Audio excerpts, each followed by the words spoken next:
Hey everyone, welcome to another exciting episode of Glassix Spotlight. Today we're super excited to have a special guest with us, Dan Gingiss. Dan is not only a speaker and consultant, but he is a true expert in the customer experience world. With years of experience working with big names like McDonald's and Discover, Dan knows exactly what it takes to make customers happy and keep them coming back for more. What really sets Dan apart is his approach to customer experience. He believes in creating remarkable experiences that are both simple and affordable. It's not about spending big bucks, it's about making small changes that have a big impact. And if you want to learn more about how to do that, you should definitely check out Dan's book, The Experience Maker: How to Create Remarkable Experiences Your Customers Can't Wait to Share. It's packed with insights and practical tips that you can definitely start using right away. I just started reading it last week and I can say it's an absolute game changer in the field. Dan, we're thrilled to have you with us today. Oh, well, it is a true honor to be here. Thank you so much for that great introduction. And you definitely hit the nail on the head. I think that way too many organizations feel like customer experience has to be this multi-year, multi-million dollar transformational project. And that gets overwhelming and it gets prioritized against other projects. And I really do believe that it is much more about the little things and building it into your culture. So excited to talk with you about that.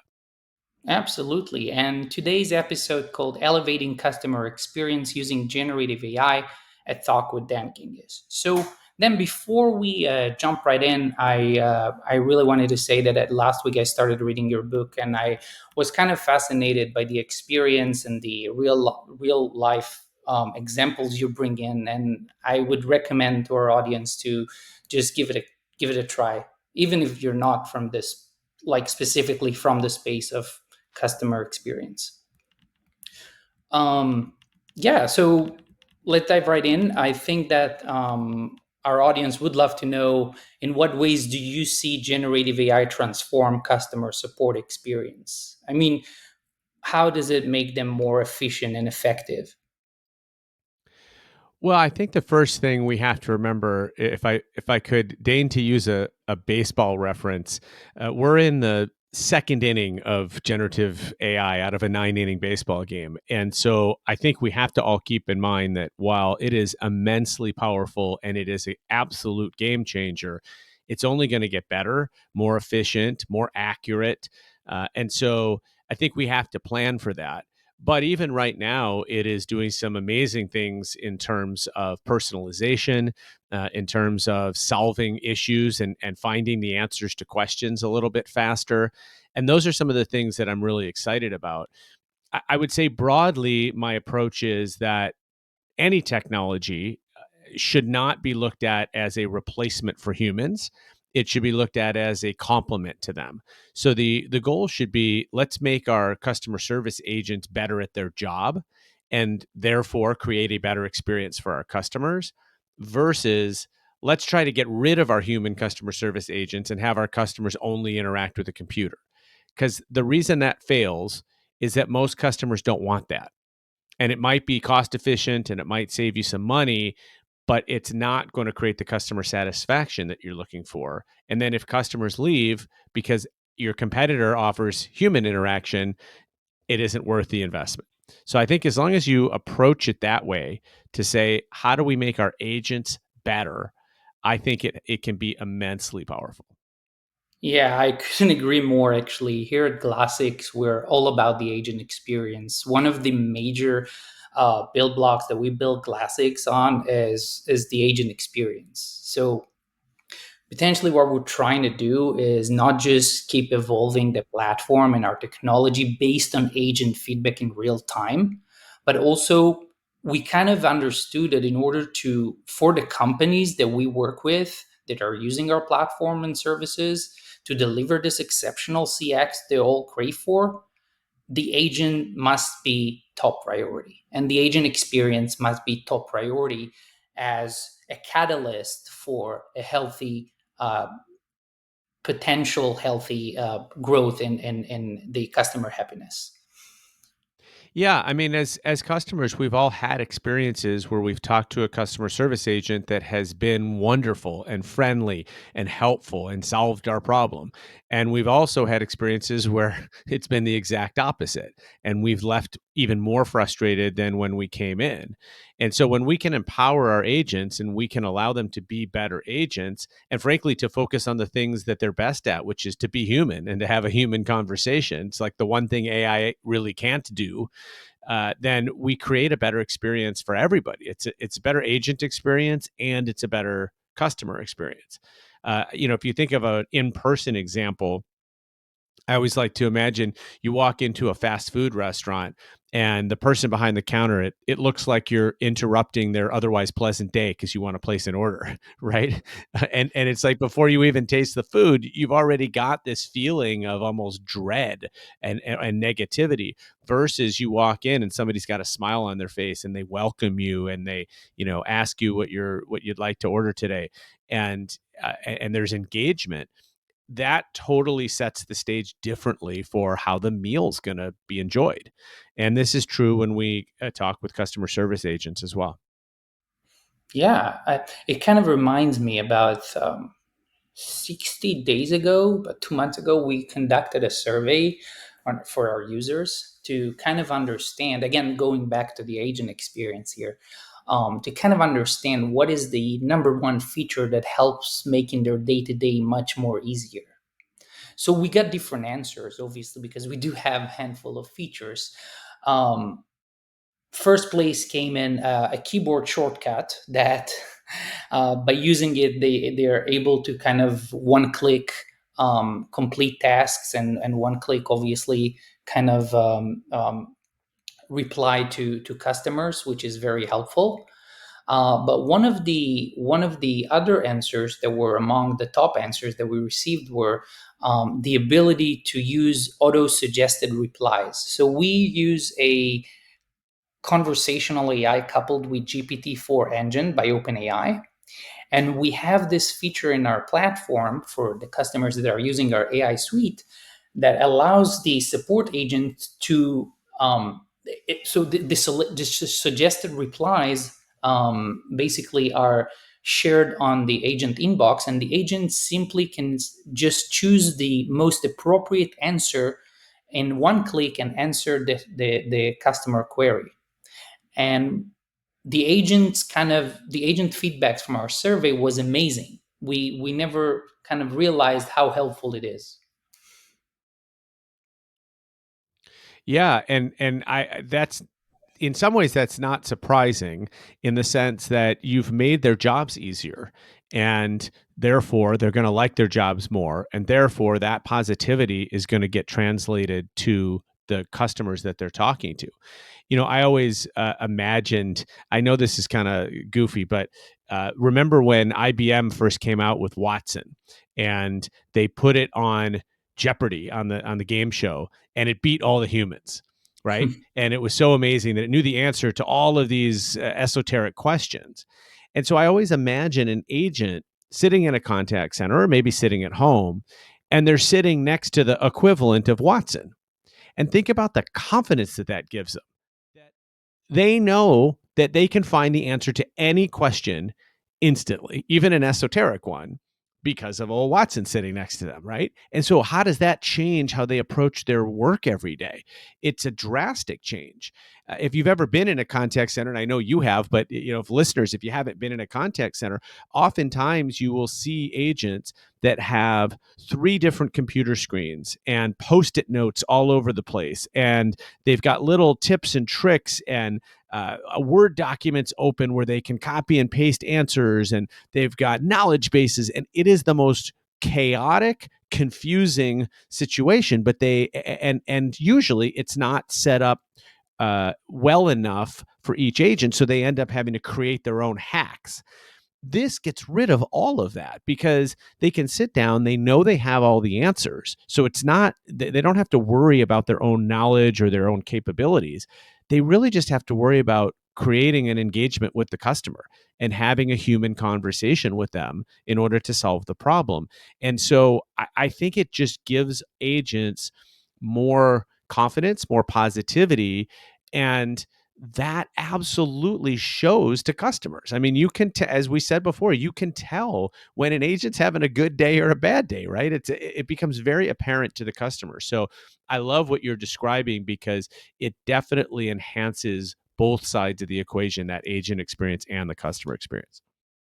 Yeah, right. I agree, and apparently that our users are also kind of in love with these features. Although some people are kind of scared from this word AI, but apparently it's not that scary after all. Um, Dan, Well, can you it's only scary if you go the wrong route, right? Which is, hey, we're going to use AI to replace all our employees. Well, good luck with that. That is share? scary, and I don't think that's the right answer. And I think that it's just like when chatbots first came out, you saw certain companies immediately run to, okay, we don't need a customer service department anymore. We'll just let the chatbots handle it. And I would ask those companies, how did that work out for you? Right. No, I think that the chatbot also evolves with time, and I see it firsthand every single day. But I mean, um, the latest advancement in chatbot, these are the generative AI chatbots that are more empathetic, that are more human-like as much as possible. Obviously, still are using the GPT-4 engine to kind of craft the responses, but it gives a way smoother experience that actual traditional chatbots provides. For sure, and let me be clear: there are definitely customers that want to self-serve, and chatbots play a great role in that because, especially younger generation customers, they don't want to talk to people; they just want to handle the situation and get it done. And so, an effective chatbot is an awesome way to handle that. It has to be effective, though. In other words, it has to be able to solve the problem, and it has to know when to hand it off to a human when it can't solve the problem. And I think if you get those two things right, no question, there's a huge opportunity for chatbots. My point simply was it doesn't replace the need for human customer service. Uh, in some cases, it might. For some simple questions, it might, but it doesn't replace it overall. It doesn't mean just because you have a good chatbot that you can go fire your whole customer service department. No, no, no. We went way deep with that. Actually, we have a feature that allows agents to join a bot. So what happens if you work in a support center or in customer support for that matter, and you've got a client query come in, and you know that a chatbot can handle it. For example, if they need to report a claim, if they need to get some sort of a document from the system or whatever use case it is, we have the ability, well, Glassix agents have the ability to blend in a chatbot that will take over the conversations. I know that the handoff from sorry, for the other use case is more kind of familiar, but we also do the opposite around. And agents that know how to utilize it, it really works for their own benefit. Exactly. Yeah, exactly. Great. So, Dan, can you share a real world example of how generative AI chatbots or virtual assistants, if you wish, have improved customer experience? Anything that you feel like would be a good example for our listeners today? I can actually use a an example from my industry. I was just speaking with somebody earlier today who's another keynote speaker, and she was telling me about how when she shares the descriptions of her talks, she uses generative AI to help customize them to a specific industry.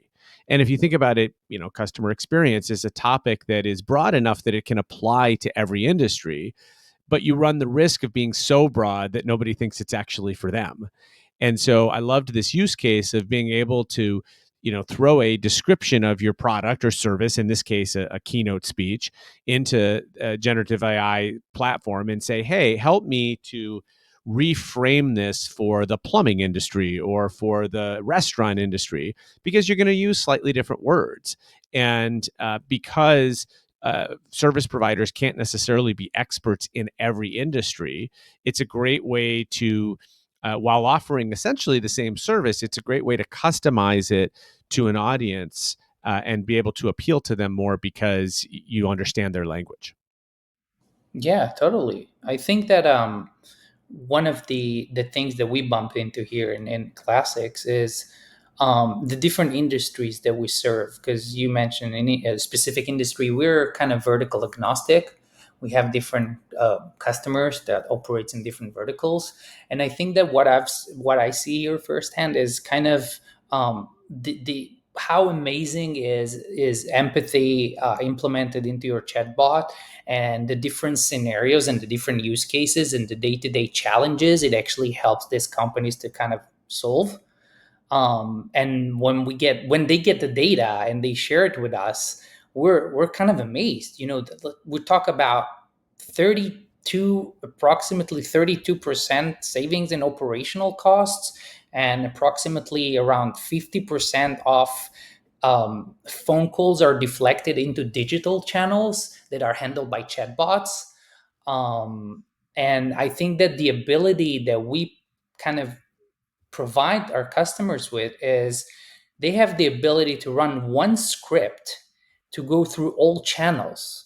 And that's huge in the industry, because a lot of vendors, what they do, they like, you'll have to create, as a user, you'll have to create multiple screens that will be dedicated per one channel. What we kind of understand from our user over time with their feedback is that that's just a pain for them. They don't want to create one script to run through each channel. They want to create one script. They want to stay consistent. They want to stay on brand, and they want it to run through the different channels. And these channels can vary from SMS to email to web chat to WhatsApp to Apple Messages, Messenger, just name it. Um, and I think that that's a big game changer in the industry. Absolutely. And this just goes to the fact that customers continue to change how they interact with with companies. And this continues to evolve. And it seems like every year there's new channels that come out, and we sort of wait to see whether they're going to last or not. I'd say right now the one I'm waiting for is Threads, to see whether this is something that's going to stick around or not. And so we have to evolve with our customers, because our customers want to be able to engage with us in the channel of their choice, not in the channel of our choice. And one of the things I always recommend to companies is, if you are marketing on a channel, you better be ready to provide service. Because although you may not want this to happen, you post on Facebook something about your new product line, there's going to be people that comment on your post that are asking a customer service question. And the reason is because you've shown up in their feed and it reminded them that they wanted to call you, and they don't want to call you, so they ask the question on Facebook. And so if you are using marketing in any of these channels, you have to be ready to provide service, because people are going to come out of the woodwork and want that. I love that, and I couldn't agree more. And it's funny you mentioned companies, let's say, promoting marketing messages or ads via Facebook, and then people commenting on their post. We have a feature that basically routes this comment to the most appropriate, or the most free, or based on SLA or other business rules, uh, to the support agent. So support agents can reply from Glassix to their company's social posts, and that helps a lot. It helps for brands to stay always 24 hours message ready, and it helps them to be proactive, and it helps them to cultivate a culture of true engagement. Because you often see this ads or posts that gone viral or whatever, on Facebook or Instagram for that matter. So people commenting, but there is no tweet or no response from the brand, and that kind of shows a lot.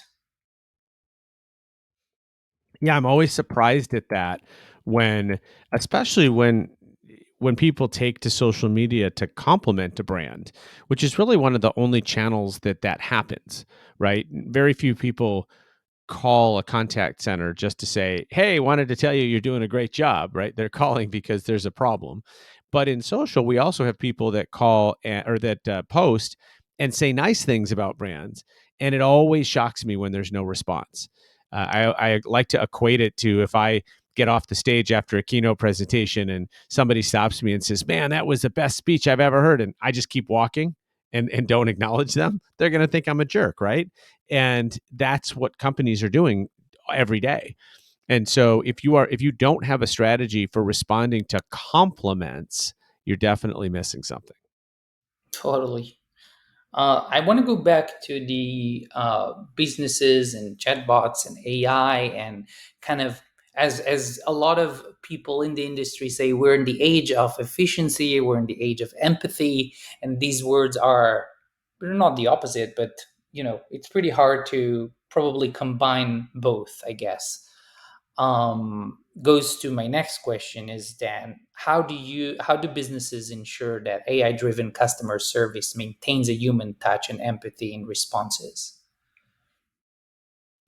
Well, the thing is that this is where it gets a little bit sticky because AI is continuing to evolve and it is continuing to sound more human like. But empathy is one of those core human traits that I think is going to be difficult to replicate perfectly. I think it's going to get better, but ultimately the way to keep this sense of humanity is to keep the humans engaged. And that might mean a having a human at the ready in case a customer needs to speak with somebody, but also it means making sure that the humans are constantly monitoring the AI to make sure that it is speaking in a way that sounds human. You know, I just went through with my son applying to schools to colleges. The early decision period in the U.S. just ended, and so he was applying to school, and so he was writing these essays. And like many, probably most kids today, sometimes he'll throw something into ChatGPT to say, like, "Will you help me make this sound better?" or "Will you help me explain it in different words?" or whatever. And even I, as an amateur, often could stop at a sentence in the middle of an essay and be like, and ask him, "Did you write this sentence?" And it'd be, he wrote 90% of the essay, and then one sentence ChatGPT wrote, but yet it stuck out to me as being computer generated. And so that's my point in saying that we're only in the second inning out of 9 innings, is that I do think this continues to get better. And I think in time, neither I nor other people will be able to tell the difference at all. But you do have to be aware that right now the computers don't speak exactly like humans do. And things like sympathy and empathy and emotion are the things that are missing. So that's just something to be aware of. And if you have a human checking the work, like my son was having me check his essays, then we solve for all of this, right? And we fix it. And so that's really the secret. Yeah, I love that. And I could say that I am a heavy user in ChatGPT. And I did some classes and took courses. And there's one thing I can say, that it's all about the prompt, as we say. I think that there are some people in some industries that know how to prompt very well. They kind of understand the algorithm, they understand the engine, they understand how to address it. And they also, what's more important is that they understand what type of relationship, and I'm saying relationship with between human and purely machine, is needed in order to kind of get what they want, to kind of get to the outcome they're looking for. Um, and what I've kind of started to see from my end, from the marketing world, is I've heard about some companies that have invited some generative AI or ChatGPT experts into their organizations. And these experts went from department to department to department and kind of educated the people in the same department on how ChatGPT can help them make their day to day easier, can make them to check off more boxes if you wish, and can make them become better professionals. And I don't know if that's the future, but it's already happening. Yeah, absolutely. I mean, it's that that makes all the sense in the world, and it will continue to happen on a bigger scale. And I think that the things that we can learn from generative AI, I mean, it's limitless, right? And so that's what makes it exciting. I always like to say I'm not much of a shiny object chaser. I tend to let new technology uh, marinate a little bit. I let other people be the first users of it. But as soon as I tried out ChatGPT, I was just astounded.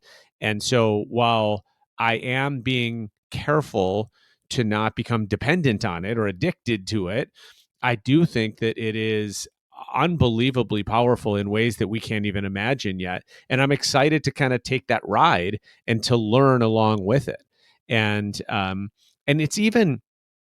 it's really interesting because what I've been fascinated about, although I think it still needs help with the emotions as we talked about before, I've been fascinated with how creative it can be. And so you ask it things like at the end of my weekly newsletter, I always like to include some sort of a little joke that makes people smile that has to do with customer experience. ChatGPT is actually really good at generating customer experience themed jokes, right? And So so true. it's really interesting that there's creativity there, and it does understand humor, or even slightly sarcasm, that kind of a thing. And I love that because there are days where I just don't feel creative, and I need a little bump to get me thinking in a different direction. And that's been really powerful. So, I think that this has so many applications as long as, like with any technology, we keep our eye on the ball. And that means the focus on the customer, asking, is this good for the customer? If the answer is yes, then keep doing it. If the answer is no, then question why you're doing it. And I think as long as we keep that thinking, there's really no limit to what this can end up doing. That's so true. I think one of the roadblocks we kind of managed to eliminate in the industry is, that you go to a chatbot, whatever chatbot on whatever website it is, and you try to interact, and then you ask a question, and then you either get one of the two: you get a loop, and then you're back to the same place, or you get a, sorry, I don't understand, let's try again. That's one of the two, right? um what we managed to do is to kind of eliminate this roadblock by implementing GPT-4, and then you have answers to everything. For sure. Yeah, for sure. And then the only question is, what's the next question? Right? You have answers to everything until I come up with a question that hasn't been asked yet, but that's how we continue to grow. And I think the part that not enough people are talking about, we talk about AI, we talk about generative AI, but it's really the machine learning part that is getting these systems smarter every day. And so every time we feed new information, or we correct it, or we ask it for clarification, it's getting smarter and smarter. Now, that's a little bit scary, but it also is, I think, the part that's going to bring us to the third, fourth, fifth, sixth inning of the baseball game, where we really start to see the power of this. Absolutely. I agree. Natural language processing is huge and it's constantly evolving. And I'm in the industry for approximately 5 years now, and there are always advancement in this field. Um, yeah, so Dan, as we kind of wrap up, I would love to have your take on, like, what do you think about the key considerations for businesses looking to integrate generative AI into their customer service operations? Do it slowly and methodically. Make sure that you have experts by your side that know what they're doing, that have made the mistakes and have figured it out, and approach it with good intentions. And that includes the goals of improving your customer experience and improving your agent experience.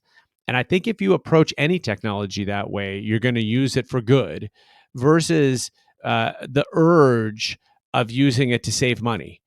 And saving money is not a bad thing unless it damages your customer experience and your agent experience. So if we go in with those thoughts, I think that that's the approach that I would recommend to any company. And it's okay to take it a few steps at a time, right? We don't have to solve everything all at once. We don't have to completely change our experience overnight. We can start to work this into different elements of our experience and then measure what our customers and our agents think about it. And if it's working and they're happy, do a little bit more. And if they're not, take a step back and figure out what part of the implementation didn't land with people and try again. That's beautiful. Right. So, Dan, I want to thank you very much for coming in today. And for our audience, go Google the Experience Maker, how to create a remarkable experience your customers can't wait to share. It's live on Amazon and it's worth it. Dan, thank you so much again for coming in.